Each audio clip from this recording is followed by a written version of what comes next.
शांताकारं भुजंगशयनं पद्मनाभं सुरेशं विश्वाधारं गगनसदृशं मेघवर्णं शुभांगं लक्ष्मीकान्तं कमलनयनं योगिभिः ध्यानगम्यं वंदे विष्णु भवभयहरं सर्वलोकैकनाथं।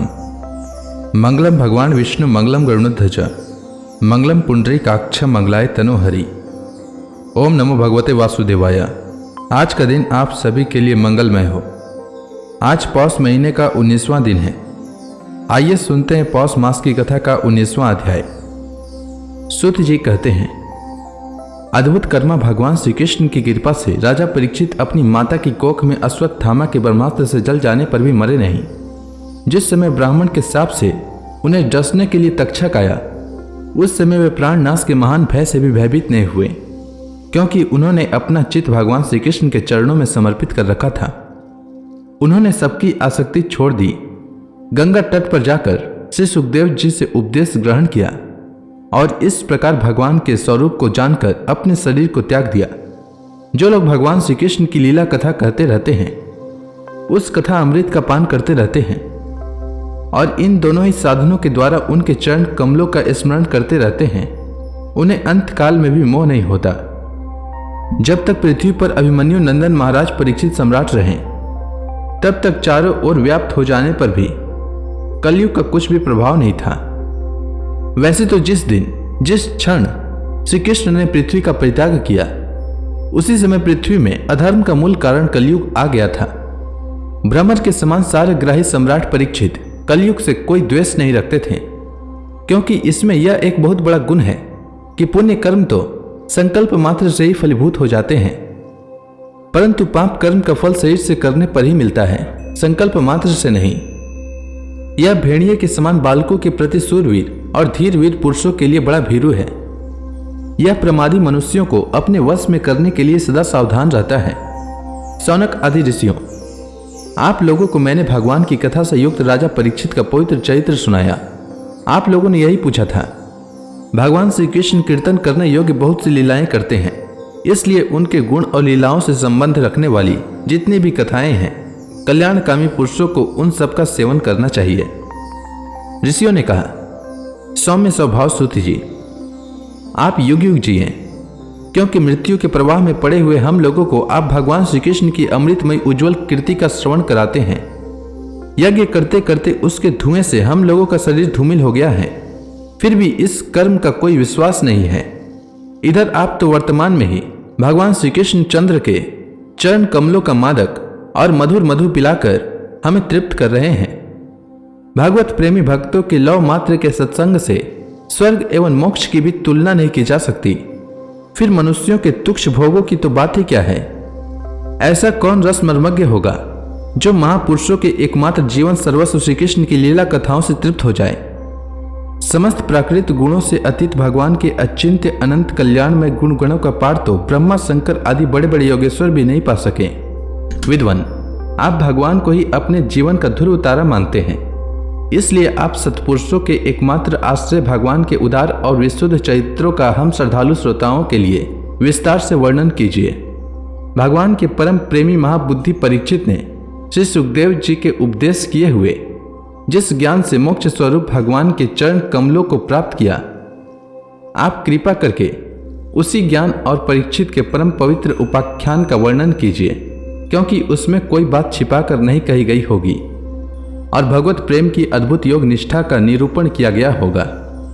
उसमें पद पद पर भगवान श्री कृष्ण की लीलाओं का वर्णन हुआ होगा। भगवान के प्यारे भक्तों को वैसा प्रसंग सुनने में बड़ा रस मिलता है। सूत जी कहते हैं, अहो, विलोम जाति में उत्पन्न होने पर भी महात्माओं की सेवा करने के कारण आज हमारा जन्म सफल हो गया। भगवान की शक्ति अनंत है, वे स्वयं अनंत हैं। वास्तव में उनके गुणों की अनंतता के कारण ही उन्हें अनंत कहा गया है। भगवान के गुणों की समता भी जब कोई नहीं कर सकता, तब उनसे बढ़कर तो कोई हो ही कैसे सकता है।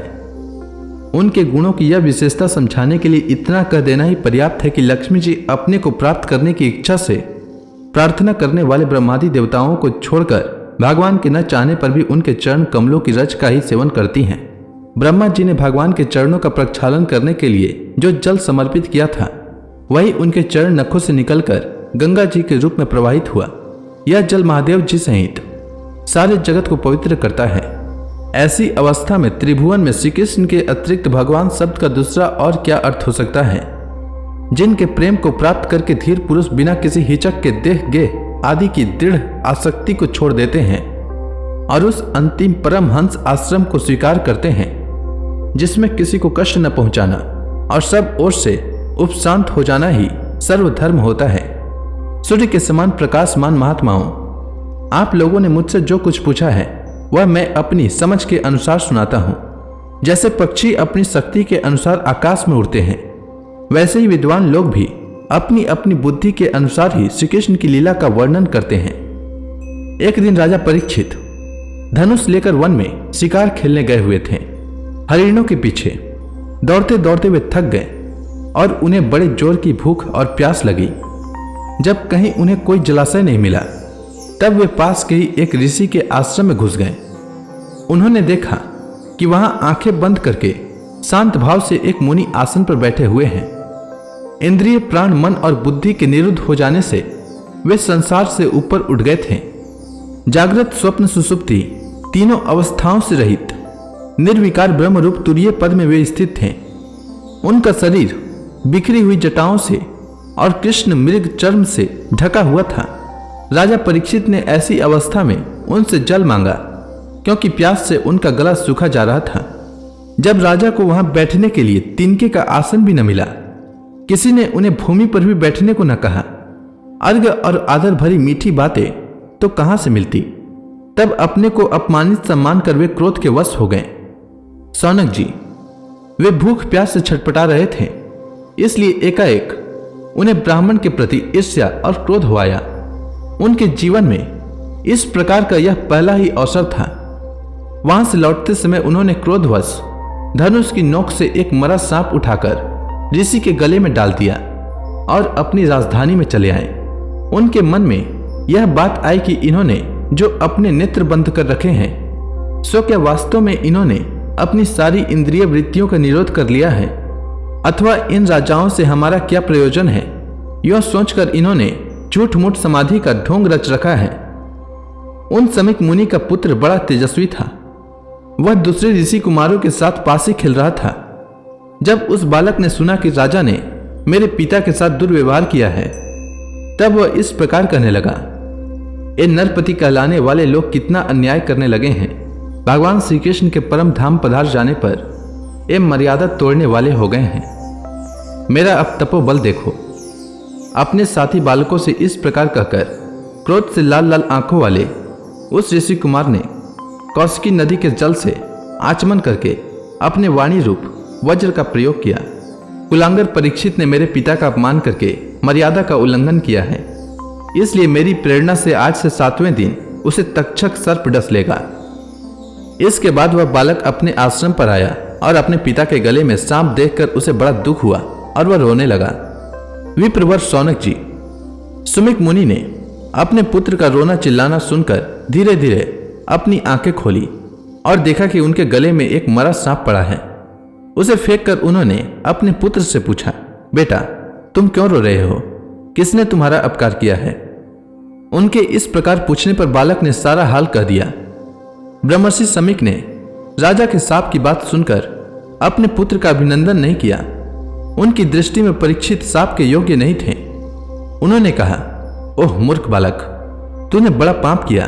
खेद है कि उनकी थोड़ी सी गलती के लिए तूने उनको इतना बड़ा दंड दिया।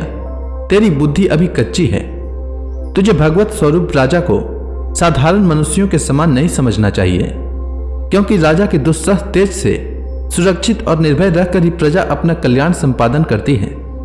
जिस समय राजा का रूप धारण करके भगवान पृथ्वी पर नहीं दिखाई देंगे, उस समय पाप बढ़ जाएंगे और लोगों का नाश हो जाएगा। राजा के नष्ट हो जाने पर धन आदि चुराने वाले चोर जो पाप करेंगे, उसके साथ हमारा कोई संबंध न होने पर भी वह हम पर भी लागू होगा, क्योंकि राजा के न रहने पर लुटेरे बढ़ जाते हैं और वे आपस में मारपीट करते हैं। साथ ही पशु, स्त्री और धन संपत्ति भी लूट लेते हैं। सम्राट परीक्षित तो बड़े ही यशस्वी और धर्म धनुर्धर हैं। उन्होंने बहुत से अश्वमेध यज्ञ किए हैं और वे भगवान के परम प्यारे भक्त हैं। वही राजर्षि भूख प्यास से व्याकुल होकर हमारे आश्रम पर आए थे। वे साप के योग्य कदापि नहीं हैं। इस नासमझ बालक ने हमारे निष्पाप सेवक राजा का अपराध किया है। सर्वात्मा भगवान कृपा करके इसे क्षमा करें। भगवान के भक्तों में भी बदला लेने की शक्ति होती है, परंतु वे दूसरों के द्वारा किए हुए अपमान, धोखेबाजी और मारपीट का कोई बदला नहीं लेते। महामुनि समीक को पुत्र के अपराध पर बड़ा पश्चाताप हुआ। राजा परीक्षित ने जो उनका अपमान किया था उस पर तो उन्होंने ध्यान ही नहीं दिया। महात्माओं का स्वभाव ही ऐसा होता है कि जगत में जब दूसरे लोग उन्हें दुख सुख आदि द्वंद्वों में डाल देते हैं तब भी वे प्रायः हर्षित या व्यथित नहीं होते, क्योंकि आत्मा का स्वरूप तो गुणों से सर्वदा परे है। तो इसी के साथ यह अध्याय समाप्त हुआ। इसके आगे की कथा मैं कल के अध्याय में सुनाऊंगा। तब तक के लिए भगवान हरि का नाम लेते रहें। तो प्रेम से बोलिए भगवान विष्णु की जय, श्री कृष्ण भगवान की जय, लक्ष्मी माता की जय, तुलसी माता की जय, समस्त देवी देवताओं की जय।